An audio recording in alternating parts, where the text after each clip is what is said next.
lost in a London fog, uncertain whether the figures looming around you are real or creatures of your imagination. And somewhere in the wet grayness lurks a murderer from whom you must escape.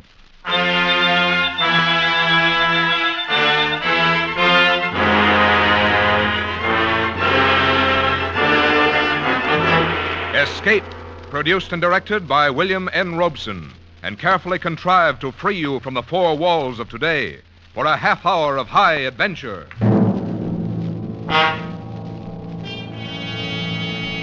Tonight, we escape to a fog-shrouded city and the terror of a shell-shocked mind, as Algernon Blackwood describes them in his ghostly story, Confession.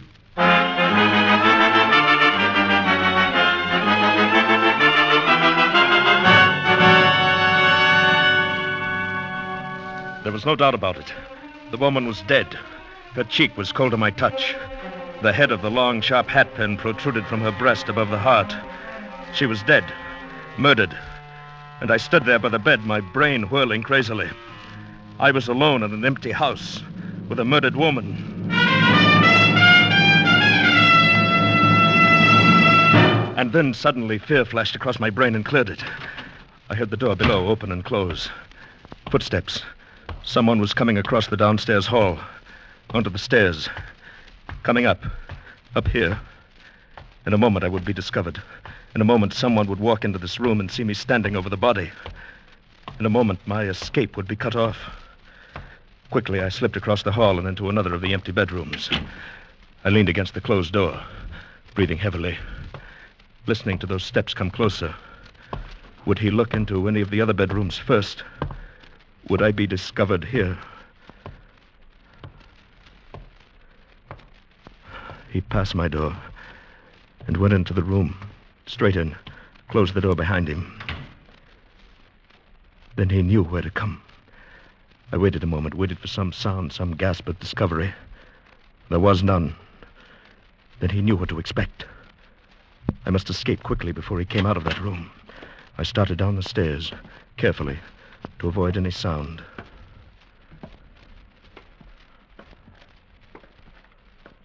And suddenly the door of that room opened. The beam of a flashlight searched down the hall.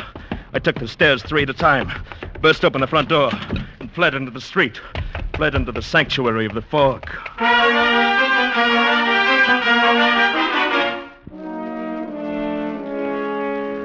How long and how far I ran, I do not know. I could see nothing, feel nothing but the clammy dampness of the fog. I don't know whether he was still following me or not. I ran out of sheer terror, up one street, down another, with no idea of where I was or where I was going. Perhaps I was running in circles. Perhaps I would run right back to the house. Well, I stopped. I leaned heavily against the wall. My hands were shaking as I raised them to my perspiring face. I held them there to steady them, ran them through my wet hair. My hat. I didn't have it. I'd left my hat back there in that room, on the bed beside that dead woman. And it had my initials in it.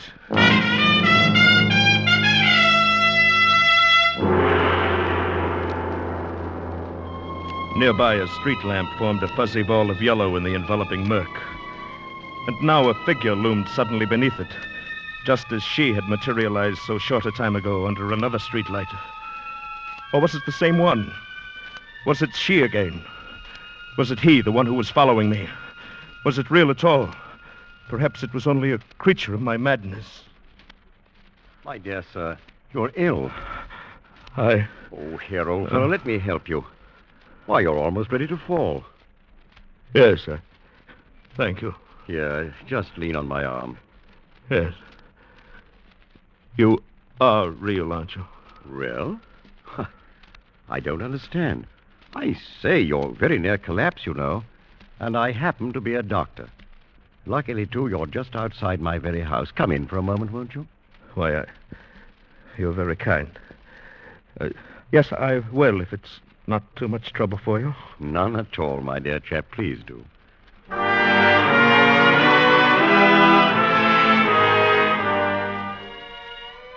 Within 5 minutes, I was seated in a comfortable chair before a toasting fire, sipping a hot cup of tea.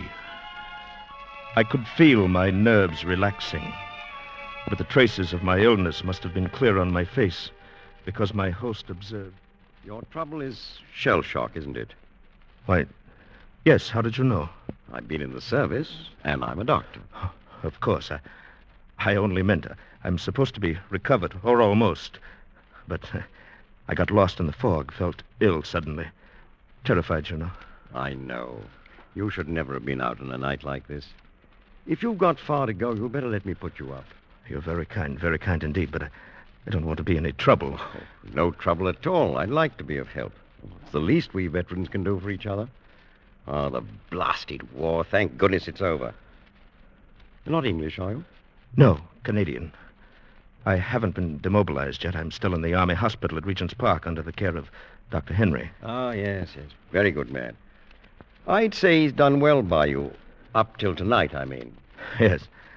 Of course, we had no idea there would be a fog. I still get in a panic when I feel all alone. Well, that's usual, but then there was something more than that tonight, wasn't there? What do you mean? Simply that you've had rather a severe shock quite recently, haven't you? How did you know that? My dear chap, I'm a doctor. My business to know. You were in much too agitated a state when I found you for me to suppose it could have been done simply by the fog. And, if I may hazard another guess, I should say it would be a relief to you and wise as well if you could unburden yourself to someone who would understand. Am I not right? Someone who would understand. That's just it. I doubt if there is anyone like that. It's so incredible. Oh, the more incredible, the greater your need to tell it. Repression in cases like yours can be dangerous, as you must know. You think you've hidden it, but it bides its time and it comes up later causing a lot of trouble. Confession, you know. Confession is good for the soul. Yes, I suppose you are right. But it is so wildly unbelievable. Since we're strangers, my belief or disbelief can make no difference. And I think I can promise you in advance that I shall believe all you have to say. Well, but I've got to tell somebody about it soon anyway. Cigarette to help the telling? Thank you.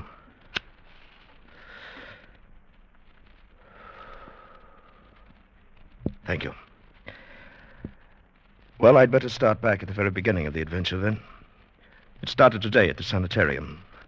I've been there for some months, and today, when Dr. Henry called to check on me, I knew... Well, young man, you're as fit as a prize heifer and twice as frisky. The diet here must agree with you. I have no complaints, Doctor, but if I'm well again, then I'd like to get back into circulation. Will you listen to him, nurse, rushing things as usual?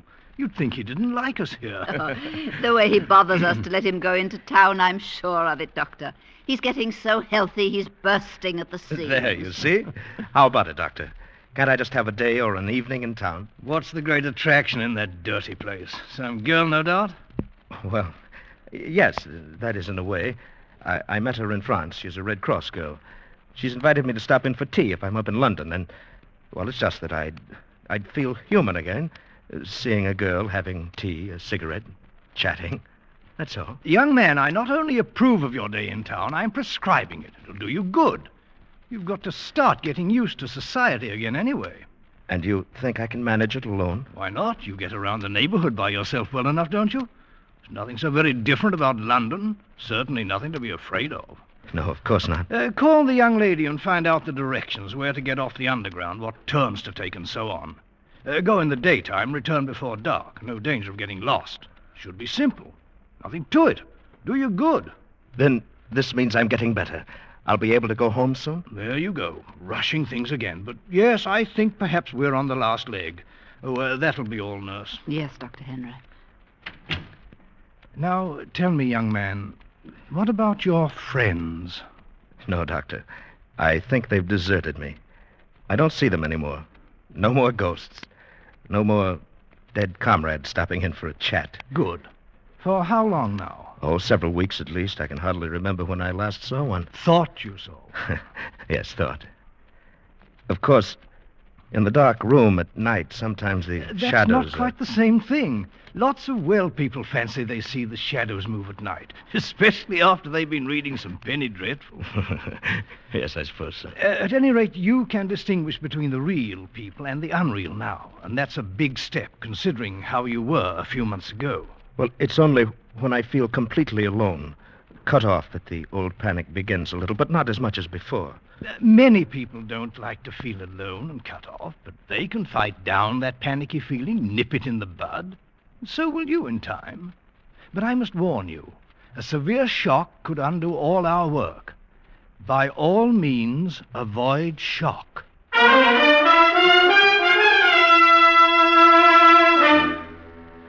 Avoid shock, he said. Very funny, isn't it? But who could have known then what would happen? How could I have suspected as I went about planning my day in town, my holiday? I called the girl, arranged our tea party. I was to be at her little house in Morley Place at 4. Not so easy to find the first time. With your Canadian backwoods instinct, she'll probably manage it better than any Londoner. Yes, I'm sure I will. It's near South Kensington Station, then. Exactly. You change at Piccadilly Circus Yes. without leaving the underground station and come to South Ken. That's 3 streets left from there, then 2 right, 1 more left, and right again into Morley Place. It's really not far. Oh, I'll find it, all right. Now, don't go to any great bother. Oh, you just leave that to me. This is a special occasion, you know. Till 4, then. Until 4. Yes. Thanks.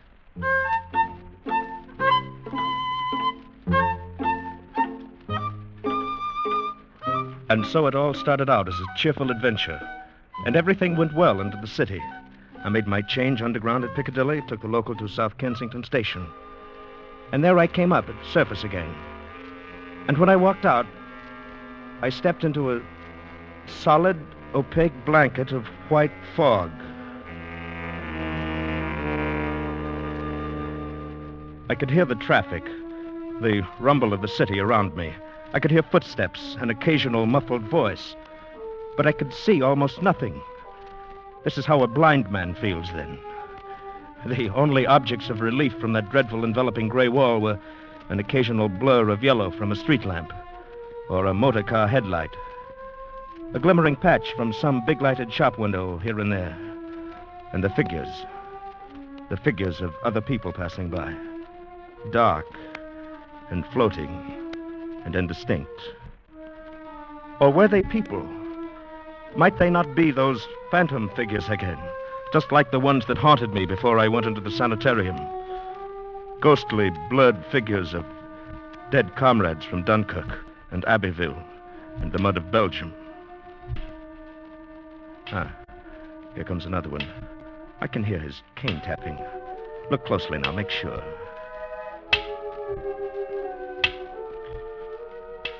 There. He looked real enough, didn't he? They are real, I'm positive of it, and I'm not alone. They're all around me. But even as I told myself this, the old panic was growing inside. Here now, old fellow, you've got to get hold of yourself. Next one comes along, speak up. Speak up to him. Ask him the way to Morley Place. Ask, can you put me on the trail to Morley Place? Just like that. You'll see. Here now. Here he comes. Ask away. Beg pardon. Can you put me on... I say, is this right for the tube station, do you know? I'm utterly lost. I want South Kensington. Why, yes, I have just come from there. Straight along, I think. Oh, thanks awfully. Oh, but I say, can you put me on the trail to Morley Place? He's gone. Well, no matter, he was real enough. He spoke up like a real person, all right. Maybe the next... Oh, I say, I beg your pardon. Oh, I'm frightfully sorry. I didn't see you and you standing still. I'm afraid I must be lost. Can you direct me to Morley Place? Oh, dear, I think you've missed your turning. You'll have to double back a street, and maybe 2, and take the first turn to the right, and go 1 street, and then double back 2, and then left again, then you'll come. I say, thanks. That was first right, and then... She's gone. Disappeared. Like a ghost.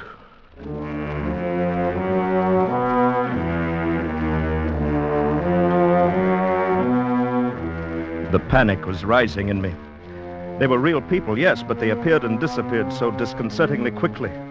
And when I turned off down the main street, there were fewer of them. I turned again and again. But I couldn't remember the directions. Suddenly, I knew I was lost. And now I was in some little backwater where passers-by were rare, where no one came, where I was alone.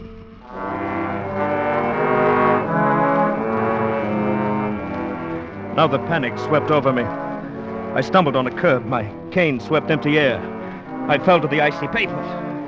I was shaking so that I couldn't rise to my feet. I crawled across the open space of the street on my hands and knees. Only when I crossed the curb and felt a warm wall could I stand up again. And then I stood there, shaken and frantic. Morley Place must be very close, the little Red Cross girl waiting with her warm fire and hot tea. But where? Where?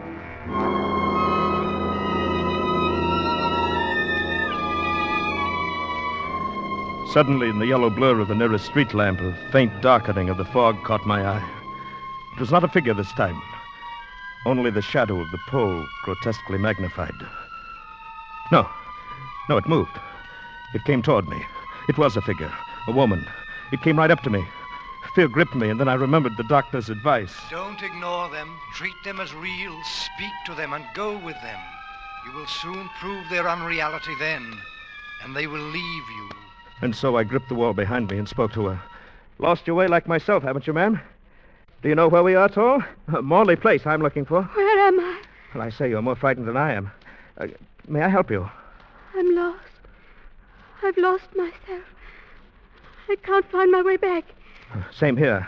I'm terrified of being alone, too. I've had shell shock, you know. Let's go together. We'll find our way together, eh? Who are you? Name's O'Reilly, Canadian. I'm going to have tea with a friend in Morley Place. What's your address? Do you know the name of the street here? I came out suddenly, unexpectedly. I can't find my way home again. Just when I was expecting him to. I say, steady, ma'am. He may be there now, waiting for me this very moment, and I can't get back. Have you any idea of the direction, ma'am? Any at all? We'll go together. Listen. I hear him calling. I remember. Wait, ma'am. Wait. Don't leave me here alone. I'm going with you. Wait. She was running fast through the fog. It was all I could do to keep up with her.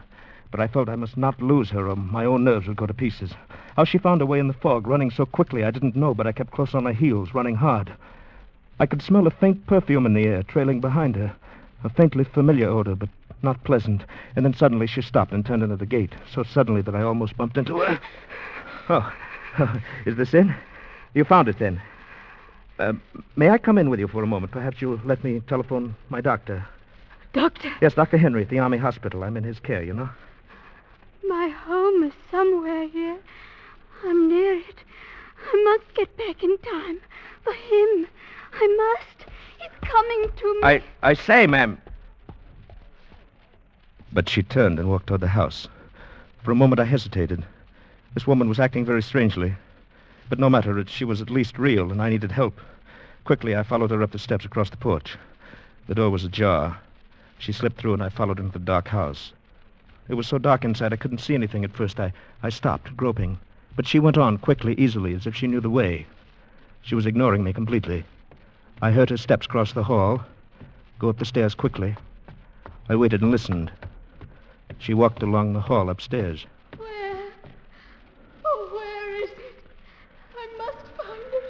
And now the hair on my neck felt as if it were rising. Was she, after all, another of my figures? Was she unreal, too? At last, I've found it. I'm home again. I heard her open a door upstairs, go in and close it after her. Then there was silence, profound silence. And I was alone in a dark, unoccupied house. The white-covered furniture in the hallway loomed like ghosts. And there was no sound. I felt my panic coming back. But she was upstairs. And at least she was companionship.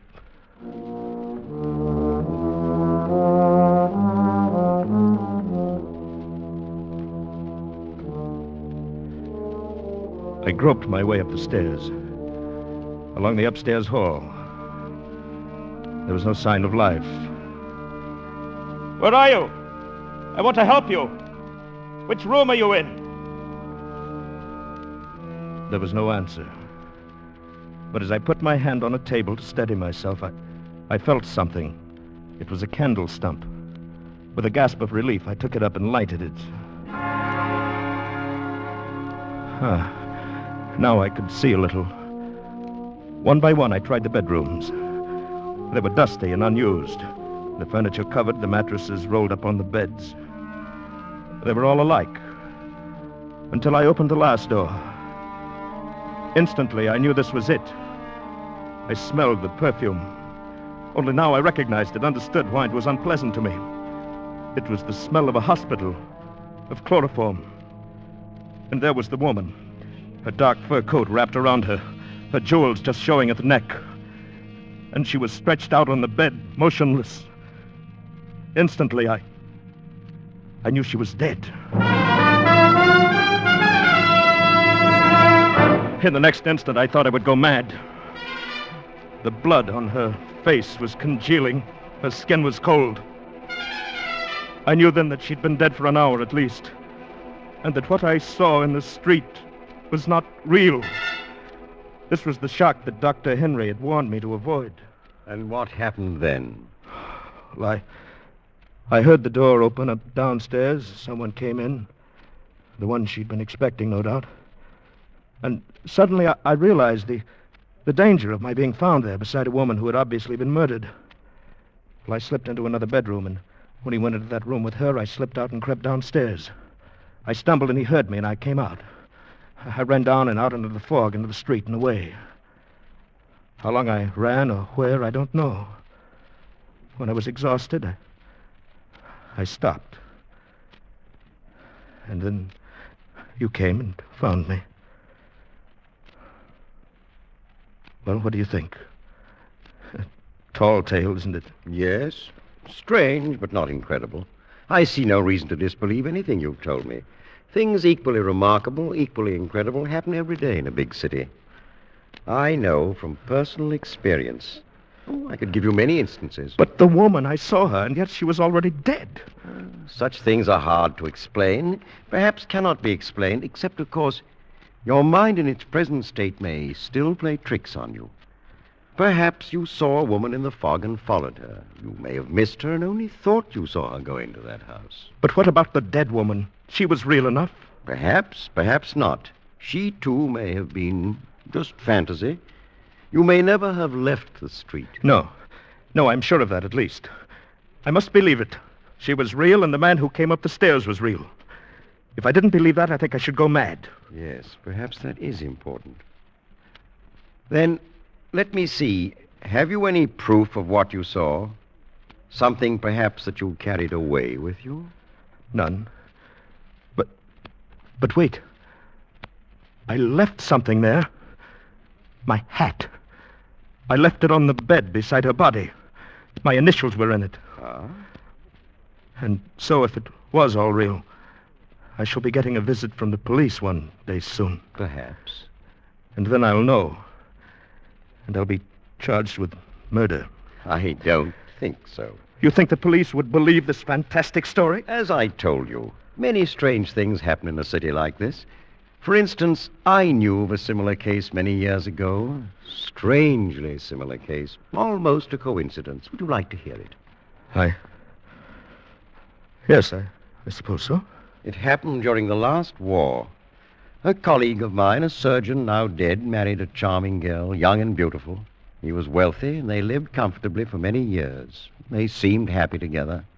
Then came the war, and he went overseas. His income was stopped, of course, the big house closed. His wife found life not so pleasant as before, and somehow she blamed her new hardships on him. You see, she was devoid of imagination, without any power for sacrifice. But she was still young and beautiful. The inevitable young man came along to console her. He was rich. They planned to go off somewhere. Only by chance, the husband came back from overseas suddenly. Just in the nick of time. Well, he should have let her go. He was well rid of her, I'd say. Well rid of her, yes. Only he decided to make the riddance final. he decided to kill her and her lover. You see, he loved her. He planned the time and place carefully. They met, he knew, in the big house, now closed. He waited for them there. The plan failed, however, in one important detail. She came at the appointed time, but without her lover. She found death waiting for her. Oh, completely painless death. But the lover did not come. The door had been left open for him. The house was deserted, and it was a foggy night, like tonight. But he did not come. Instead, a stranger came. Hi. And where was the surgeon all this time? Waiting outside, concealed in the fog. He saw the man go in, and he followed him to kill him. But the man was a stranger. He came in by chance, like you, to shelter from the fog. I think that I should... Why, what is the matter, sir? Well, I really must be going. Oh, of course, if you wish. Thank you for your kindness and hospitality. Oh, it's been a pleasure, young man. I enjoyed your story, although I confess I expected one a little different. Your coat? Thank you. I'll walk with you to the door and give you the directions. You're in luck. I think the fog's lifting a bit. Doctor, may I ask, your friend, the surgeon, was he ever caught? Ah, that's the part of the story I don't know. He was clever enough so that I doubt it. Unless he told somebody, made a confession. I see. And even so, unless that other person had some proof. Oh, by the way, you can't walk about in the fog without a hat. Here, it's an extra one of mine. You needn't trouble to return it. Thank you. Thank you very much.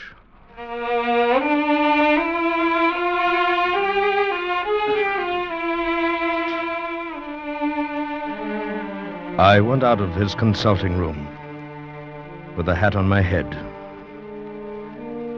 In 10 minutes, I was at the tube station. It was only there that I permitted myself to take off the hat and look at it. It was my own. The hat I had left on the bed beside the dead woman.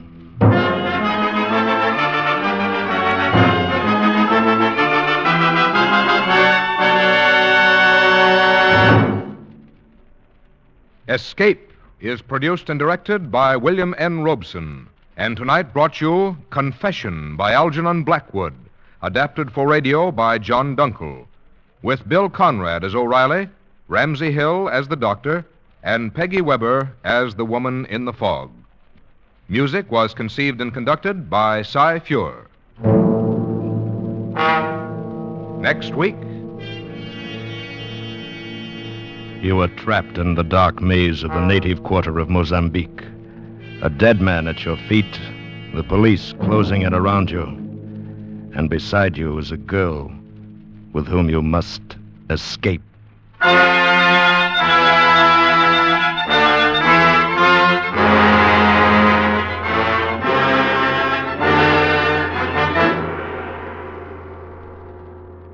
Next week, we escape with Percival Gibbons' fast-moving adventure, Second Class Passenger.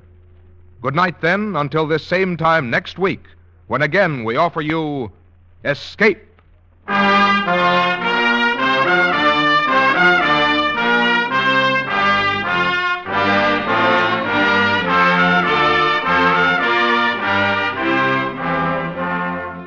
This is CBS, the Columbia Broadcasting System.